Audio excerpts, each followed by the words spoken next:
जय माँ जगदम्बा। माँ भगवती की कृपा आप सभी भक्तगणों पे सदा बनी रहे, इसी मनोकामना के साथ आज का वीडियो प्रारंभ करते हैं। आज के इस वीडियो में हम सुनेंगे श्रीमद् देवी भागवत महापुराण के तृतीय स्कंद का छठा अध्याय। इस अध्याय में भगवती जगदम्बिका द्वारा अपने स्वरूप का वर्णन तथा महासरस्वती, महालक्ष्मी और महाकाली नामक अपनी शक्तियों को क्रमशः ब्रह्मा, विष्णु और शिव को प्रदान करने का वर्णन है। वीडियो शुरू करने से पहले आप सभी भक्तगणों से विनम्र निवेदन है कि कृपया वीडियो को संपूर्ण सुने। नवरात्रि के दिनों में श्रीमद् देवी भागवत महापुराण की कथा सुनने मात्र से माँ भगवती की असीम अनुकंपा प्राप्त होती है। तो आइए प्रारंभ करते हैं। ब्रह्मा जी बोले, अत्यंत नम्र भाव से मेरे पूछने पर वे आद्या भगवती मधुर वचन कहने लगी। देवी बोली, मैं और पर ब्रह्म सदा एक ही हैं, कोई भेद नहीं है, क्योंकि जो वे हैं वही मैं हूँ और जो मैं हूँ वही वे हैं। बुद्धि भ्रम से ही हम दोनों में भेद दिखाई पड़ता है, इसलिए हम दोनों में विद्यमान सूक्ष्म अंतर को जो बुद्धिमान जानता है वह संसार के बंधन से छूटकर सदा के लिए मुक्त हो जाता है, इसमें संदेह नहीं है। ब्रह्म अद्वितीय, एक नित्य एवं सनातन है। केवल सृष्टि रचना के समय वह पुनः द्वैत भाव को प्राप्त होता है। जिस प्रकार एक ही दीपक उपाधि भेद से दो प्रकार का दिखाई देता है, अथवा दर्पण में पड़ती हुई छाया दर्पण भेद से भिन्न भिन्न प्रतीत होती है, उसी प्रकार मैं और ब्रह्मा एक होते हुए भी उपाधि भेद से अनेक हो जाते हैं। हे अज, जगत का निर्माण करने के लिए सृष्टि काल में भेद दिखता ही है, तब दृश्य अदृश्य की प्रतीति होना अनिवार्य ही है, क्योंकि बिना दो के सृष्टि होना असंभव है। सृष्टि के प्रलय काल में मैं न स्त्री हूँ, न पुरुष हूँ और न ही नपुंसक हूँ, परंतु जब पुनः सृष्टि होने लगती है तब पूर्ववत यह भेद बुद्धि के द्वारा उत्पन्न हो जाता है। मैं ही बुद्धि, श्री धृति, कीर्ति, स्मृति, श्रद्धा, मेधा, दया, लज्जा, क्षुधा, तृष्णा, क्षमा, कांति, शांति, पिपासा, निद्रा, तंद्रा, जरा, अजरा, विद्या, अविद्या, अस्पृहा, वांछा, शक्ति, अशक्ति, वसा, मज्जा, त्वचा, दृष्टि, सत्य असत्य, वाणी, परा, मध्या, पश्यंती आदि वाणी के भेद और जो विभिन्न प्रकार की नाड़ियां हैं वह सब मैं ही हूँ। हे पद्धियों ने, आप यह देखिए कि इस संसार में मैं क्या नहीं हूँ और मुझसे पृथक कौन सी वस्तु है। इसलिए आप यह निश्चित रूप से जान लीजिए कि सब कुछ मैं ही हूँ। हे विधे, मेरे इस निश्चित रूपों के अतिरिक्त यदि कुछ हो तो मुझे बताएं। अतः इस सृष्टि में सर्वत्र मैं ही व्याप्त हूँ। निश्चित ही मैं समस्त देवताओं में भिन्न भिन्न नामों से विराजती हूँ तथा शक्ति रूप से प्रकट होती हूँ और पराक्रम करती हूँ। मैं ही गौरी, ब्राह्मी, रौद्री, वाराही, वैष्णवी, शिवा, वारुणी, कौबेरी, नारसिंही और वासवी शक्ति के रूप में विद्यमान हूँ। सब कार्यों के उपस्थित होने पर मैं उन देवताओं में प्रविष्ट हो जाती हूँ और देव विशेष को निमित्त बनाकर सब कार्य संपन्न कर देती हूँ। जल में शीतलता, अग्नि में उष्णता, सूर्य में प्रकाश और चंद्रमा में ज्योत्सना के रूप में मैं ही यथेष्ट प्रकट होती हूँ। हे विधे, इस संसार का कोई भी जीव मुझसे रहित होकर स्पंदन भी करने में समर्थ नहीं हो सकता। यह मेरा निश्चय है, इसे मैं आपको बता दे रही हूँ। इसी प्रकार यदि मैं शिव को छोड़ दूँ तो वे शक्तिहीन होकर दैत्यों का संहार करने में समर्थ नहीं हो सकते। इसलिए तो मैं संसार में भी अत्यंत दुर्लभ पुरुष को लोग शक्तिहीन कहते हैं। लोग अधम मनुष्य को विष्णुहीन या रुद्रहीन नहीं कहते, बल्कि उसे शक्तिहीन ही कहते हैं। जो गिर गया हो, स्खलित हो गया हो, भयभीत हो गया हो, निश्चेष्ट हो गया हो अथवा शत्रु के वशीभूत हो गया हो, वह संसार में अरुद्र नहीं कहा जाता, अपितु अशक्त ही कहा जाता है।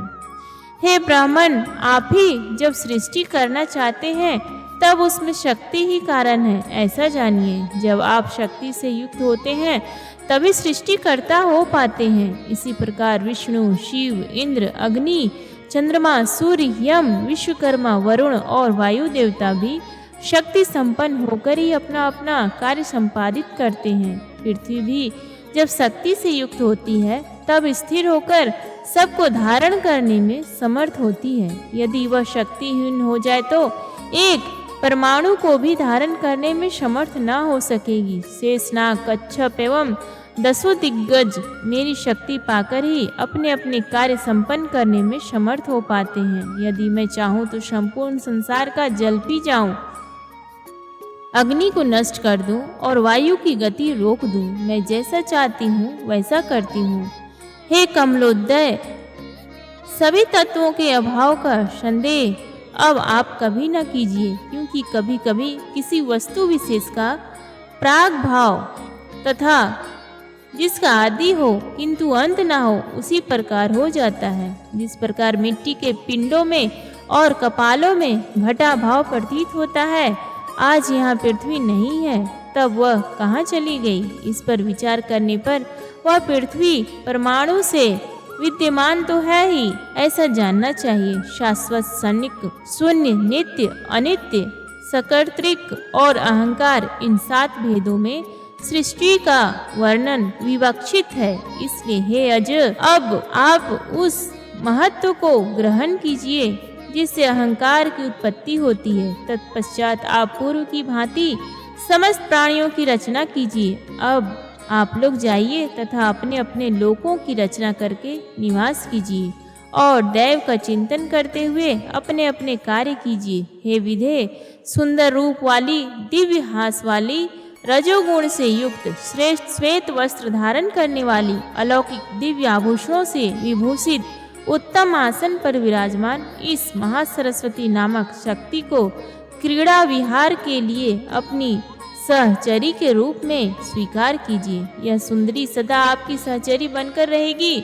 इस पूज्यतम प्रेयसी को मेरी विभूति समझकर कभी भी इसका तिरस्कार न कीजिएगा।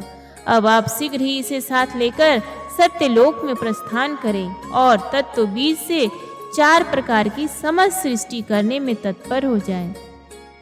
समस्त जीवों को और कर्मों के साथ जो लिंग कोश है उन्हें पूर्व की भांति आप प्रतिष्ठित कर दें। काल, कर्म और स्वभाव नाम वाले इन कारणों से समस्त चराचर सृष्टि को पूर्व की भांति अपने अपने स्वभाव और गुणों से युक्त कर दीजिए। विष्णु आपके सदा माननीय और पूजनीय हैं, क्योंकि सत्व गुण की प्रधानता के कारण वे सर्वदा सब प्रकार से श्रेष्ठ हैं। जब जब आप लोगों का कोई कठिन कार्य उपस्थित होगा, उस समय भगवान श्री हरि पृथ्वी पर अवतार ग्रहण करेंगे। यहीं तिर्यक योनि में तथा कहीं मानव योनि में शरीर धारण करके ये भगवान जनार्दन दानवों का अवश्य विनाश करेंगे। ये महाबली शंकर जी भी आपकी सहायता करेंगे। अब आप समस्त देवताओं का सृजन करके स्वेच्छया सुखपूर्वक विहार कीजिए। ब्राह्मण, क्षत्रिय तथा वैश्य लोग दक्षिणायुक्त नानाविध योगों से विधि पूर्वक पूर्ण मनोयोग के साथ आप सबकी पूजा करेंगे। हे देवों, सभी यज्ञों में मेरे नाम का उच्चारण करते ही आप सभी लोग निश्चित रूप से सदैव तृप्त एवं संतुष्ट हो जाएंगे। आप लोग तमोगुण संपन्न शंकर जी का सब प्रकार से सम्मान कीजिएगा और सभी यज्ञ कार्यों में प्रयत्न पूर्वक उनकी पूजा कीजिएगा। जब कभी भी देवताओं के समक्ष दैत्यों से भय उत्पन्न होगा, उस समय सुंदर रूपों वाली वाराही, वैष्णवी, गौरी, नारसिंही, सदाशिवा तथा अन्य देवियों के रूप में मेरी शक्तियां प्रकट होकर उनका भय दूर कर देंगी। अतः अब आप अपने कार्य करें। हे कमलोद्भव, बीज तथा ध्यान से युक्त मेरे इस नवाक्षर मंत्र का जप करते हुए आप समस्त कार्य कीजिए। हे महामते, आप इस मंत्र को सभी मंत्रों से श्रेष्ठ जानिए। सभी मनोरथों की सिद्धि के लिए आपको इस मंत्र को सदा अपने हृदय में धारण करना चाहिए। मुझसे ऐसा कहकर पवित्र मुस्कान वाली जगत जननी ने भगवान विष्णु से कहा, हे विष्णु, अब आप इन मनोहर महालक्ष्मी को स्वीकार कीजिए और यहाँ से प्रस्थान कीजिए। ये आपके वक्षस्थल में सदा निवास करेंगी, इसमें संदेह नहीं है। आपके लीला विनोद के लिए मैंने आपको यह सभी मनोरथ प्रदान करने वाली कल्याणमयी शक्ति अर्पित की है। आप इनका सर्वदा सम्मान करते रहिएगा और कभी भी तिरस्कार न कीजिएगा। लक्ष्मी नारायण नामक यह संयोग मेरे द्वारा ही रचा गया है। मैंने देवताओं की जीविका के लिए ही यज्ञों की रचना की है। आप तीनों विरोध भाव से रहित होकर व्यवहार कीजिएगा। आप विष्णु, ब्रह्मा, शिव तथा ये सभी देवता मेरे ही प्रभाव से प्रादुर्भूत हुए हैं, अतएव निस्संदेह आप लोग सभी प्राणियों के मान्य एवं पूज्य होंगे। जो अज्ञानी मनुष्य इनमें भेदभाव करेंगे वे इस विभेद के कारण नरक में पड़ेंगे, इसमें संदेह नहीं है। जो विष्णु है वे ही साक्षात शिव हैं और जो शिव है वे ही स्वयं विष्णु है। इन दोनों में भेद रखने वाला मनुष्य नरकगामी होता है। ब्रह्मा जी के संबंध में भी ऐसा ही जानिए, इसमें कोई संदेह नहीं है। हे विष्णु, गुणों के कारण इनमें जो भेद है उन्हें आपको बता रही हूँ, आप सुने। परमात्मा चिंतन की दृष्टि से आपका मुख्य गुण सत्व गुण है, दूसरे रजोगुण तथा तमोगुण आपके लिए गौण है।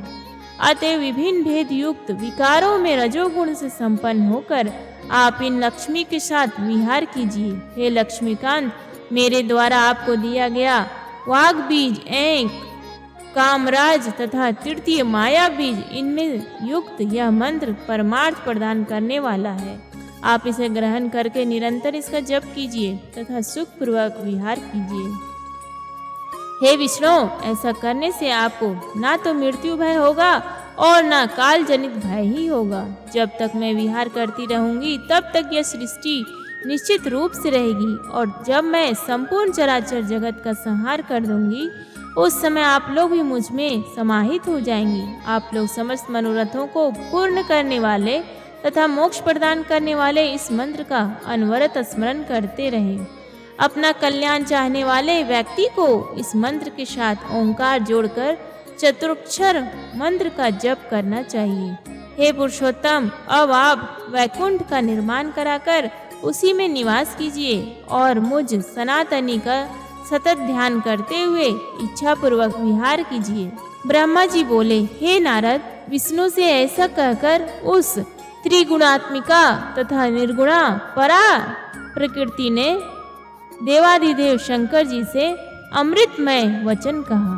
देवी बोली, हे हर, आप इस मनोहरा महाकाली गौरी को अंगीकार कीजिए और कैलाश शिखर की रचना कराकर वहाँ सुखपूर्वक विहार कीजिए। तमोगुण आप में प्रधान गुण के रूप में विद्यमान रहेगा और सत्व गुण तथा रजोगुण आप में गौण रूप से व्याप्त रहेंगे। रजोगुण और तमोगुण के द्वारा दैत्यों के विनाश के लिए आप वहाँ विहार करें और हे सर्व परमात्मा का स्मरण ध्यान करने के लिए आप तप कर चुके हैं। आप शांति प्रधान सत्व गुण का अवलंबन कीजिए। हे अनग त्रिगुणात्मक, आप तीनों देवता सृष्टि पालन एवं संहार करने वाले हैं। संसार में कहीं भी कोई भी वस्तु इन तीनों गुणों से रहित नहीं है।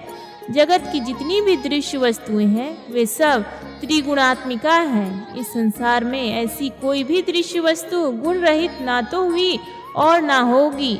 निर्गुण तो एकमात्र वह परमात्मा ही है और वह कभी दृष्टिगोचर नहीं होता। हे शंकर, समय आने पर मैं श्रेष्ठ रूपा ही वह सगुणा या निर्गुणा हो जाती हूँ। हे शंभो, मैं सर्वदा कारण हूँ, कार्य कभी नहीं। किसी कारण विशेष से मैं सगुणा होती हूँ तो उस परम पुरुष के सानिध्य में निर्गुणा रहती हूँ। महतत्व, अहंकार, तीनों गुण और शब्द आदि विषय कार्य कारण भाव से निरंतर गतिशील रहते हैं। सत से अहंकार उत्पन्न होता है, इसीलिए मैं शिवा सबका कारण हूँ। अहंकार मेरा कार्य है और वह त्रिगुणात्मक रूप में प्रतिष्ठित है। उस अहंकार से महतत्व उत्पन्न होता है और उसी को बुद्धि कहा गया है। वह महतत्व कार्य है तथा अहंकार उसका कारण है। इसी अहंकार से तन मात्राओं की सदा उत्पत्ति होती है। वे तन मात्राएं पृथ्वी जल आदि पंच महाभूतों का कारण है। सबके सृजन में 5 कामेंद्रियां, 5 ज्ञानेंद्रियां, 5 महाभूत और 16वां मन या षोडशात्मक समूह कार्य और कारण रूप होता है। वह आदि पुरुष परमात्मा न कार्य है और न कारण है। हे शिव, सबकी प्रारंभिक सृष्टि की उत्पत्ति का यही क्रम है। अभी मैंने आप लोगों की यह उत्पत्ति परंपरा संक्षेप में कही, इसलिए हे श्रेष्ठ देव, अब आप लोग मेरा कार्य संपन्न करने के लिए इस विमान से प्रस्थान करें। जब आप लोगों पर कोई संकट आएगा तब मैं स्मरण मात्र से तत्काल आप लोगों को दर्शन दूंगी। अतः हे देवों, आप लोग सर्वदा मेरा साथ तथा सनातन परमात्मा का स्मरण करते रहें। हम दोनों के स्मरण से ही निस्संदेह आप लोगों की कार्य सिद्धि होगी। ब्रह्मा जी बोले, हे नारद, ऐसा कहकर भगवती ने अपनी अद्भुत शक्तियां प्रदान कर हमें विदा किया। विष्णु को महालक्ष्मी, शिव को महाकाली और मुझे महासरस्वती प्रदान करके उस स्थान से विदा कर दिया। उनके स्वरूप तथा अत्यंत अद्भुत प्रभाव का स्मरण करते हुए अन्य स्थान पर पहुंचकर हम लोग पुनः पुरुष रूप में हो गए। तब लौटकर हम तीनों पुनः उसी विमान में बैठ गए। हमने देखा कि वहाँ ना तो वह मणिद्वीप है और ना ही वो महामाया है और ना वह सुधा सागर है। उस समय वहाँ उस विमान के अतिरिक्त और कुछ दृष्टिगोचर नहीं होता था। उस विशाल विमान में बैठकर हम तीनों पुनः उसी महासागर में विद्यमान उस कमल के निकट पहुँचे जहाँ भगवान विष्णु ने मधुकैटभ नामक दुर्धर्ष दैत्यों का वध किया था। इस प्रकार श्रीमद् देवी भागवत महापुराण का 3 स्कंद का 6वां अध्याय समाप्त हुआ। प्रेम से बोलिए भगवती मैया की जय।